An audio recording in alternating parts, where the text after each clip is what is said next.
गेली 15 दिवस सैफच्या घरात रिनोव्हेशनचं काम सुरू होतं। फ्लोरिंग पॉलिशिंग जे असतं त्याचं काम सुरू होतं।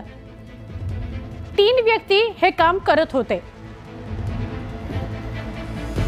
या निमित्तानं घरात तोडफोड सुरू होती। यातीलच एक व्यक्ती, या तिघांपैकीच एक व्यक्ती रात्री काम संपवून घरात लपून राहिला। त्याने सैफच्याच किचन मधून चाकू घेतला असा संशय आहे। जो रिनोव्हेशनचं म्हणजे फ्लोर पॉलिशिंगचं जो काम करत होता, त्या रिनोव्हेशनचं काम करणाऱ्या आर्किटेक्टची पोलीस चौकशी सुद्धा करतायत। ठेकेदाराची चौकशी पोलीस करतायत।